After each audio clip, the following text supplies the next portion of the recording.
3 subteori belajar Brunner. Yang pertama adalah tokoh pencetus teori belajar Brunner, yang kedua definisi teori belajar Brunner, yang ketiga penerapan teori belajar Brunner dalam pembelajaran matematika.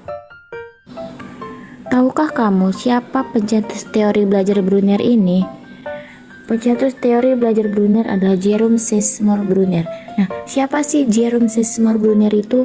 Beliau adalah pencetus teori belajar Brunner. Ia merupakan seorang ahli psikologi yang mempunyai kontribusi besar dalam teori belajar kognitif. Ia lahir pada tanggal 1 Oktober 1915. Definisi dari teori belajar Brunner. Menurut Brunner, belajar matematika adalah belajar mengenai konsep-konsep dan struktur-struktur matematika yang terdapat di dalam materi yang dipelajari serta mencari hubungan antara konsep-konsep dan struktur-struktur matematika. Menurut Brunner, dalam proses belajar akan melewati 3 tahap. Yang pertama, tahap enaktif, yaitu tahap pembelajaran yang dimana pengetahuan dipelajari dengan menggunakan situasi atau benda yang nyata. Contohnya, kita ingin mengenalkan sebuah konsep bilangan pecahan, maka kita bisa menggunakan sebuah apel yang dibagi menjadi 2 sama besar. Yang kedua, tahap ikonik, yaitu tahap belajar yang dimana pengetahuan itu diwujudkan dalam bentuk bayangan visual, gambar atau diagram. Yang ketiga, tahap simbolik, yaitu pembelajaran dipresentasikan dalam bentuk simbol-simbol abstrak. Contohnya, menggabungkan 3 kelereng dengan 2 kelereng, dan setelah itu menghitung banyaknya kelereng. Penerapan teori belajar Brunner dalam pembelajaran matematika. Menurut Brunner, ada 4 prinsip tentang cara belajar dan mengajar matematika yang disebut teorema. Yang pertama, teorema penyusunan. Teorema ini menyatakan bahwa bagi anak cara yang paling baik untuk belajar konsep dan prinsip dalam matematika adalah dengan melakukan penyusunan representasinya. Dalam hal ini, ingatan diperoleh bukan karena penguatan, akan tetapi pengertian yang menyebabkan ingatan itu dapat dicapai.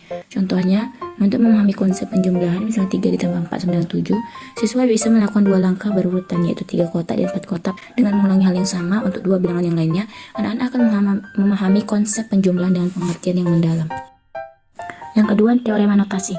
Teorema notasi mengungkapkan bahwa dalam penyajian konsep, notasi memegang peranan penting. Notasi yang digunakan dalam menyatakan sebuah konsep tertentu harus disesuaikan dengan tahap perkembangan kognitif siswa. Ini berarti untuk menyatakan sebuah rumus, maka notasinya harus dapat dipahami oleh anak, tidak rumit dan mudah dimengerti. Sebagai contoh, pada permulaan konsep fungsi diperkenalkan pada anak SD kelas-kelas akhir. Notasi yang sesuai menyatakan fungsi untuk tingkat yang lebih tinggi, misalnya siswa SMP, notasi fungsi dituliskan Y sama dengan 2X tambah 3. Setelah anak masuk ke SMA atau perguruan tinggi, notasi fungsi dituliskan dengan Fx sama dengan 2X ditambah 3. Yang ketiga, teorema pengkontrasan dan keanekaragaman. Dalam teorema ini dinyatakan bahwa dalam mengubah dari representasi konkret menuju representasi yang lebih abstrak suatu konsep dalam matematika dilakukan dengan kegiatan pengontrasan dan keanekaragaman. Artinya, agar suatu konsep yang akan dikenalkan pada anak mudah dimengerti, konsep tersebut disajikan dengan pengkontrasan dengan konsep-konsep lainnya dan konsep tersebut disajikan dengan beraneka-ragaman. Sebagai contoh, untuk menyampaikan konsep bilangan ganjil pada anak, diberikan padanya bermacam-macam bilangan seperti bilangan ganjil, bilangan genap, bilangan prima, dan bilangan lainnya. Selain bilangan ganjil, siswa diminta untuk menunjukkan bilangan-bilangan yang termasuk bilangan ganjil dan bukan bilangan ganjil. Yang keempat, teorema pengaitan atau konektivitas. Teorema ini menyatakan bahwa dalam matematika antara satu konsep dan konsep lainnya terdapat hubungan yang erat, bukan saja dari segi isi namun juga dari segi rumus-rumus yang digunakan. Materi yang satu mungkin merupakan prasyarat bagi yang lainnya, atau suatu konsep tertentu diperlukan untuk menjelaskan konsep lainnya. Misalnya konsep dalil Pythagoras diperlukan untuk menentukan triple Pythagoras atau pembuktian rumus kuadratis dalam trigonometri. Guru harus dapat menjelaskan kaitan-kaitan tersebut pada siswa. Hal ini penting agar siswa dalam belajar matematika lebih berhasil.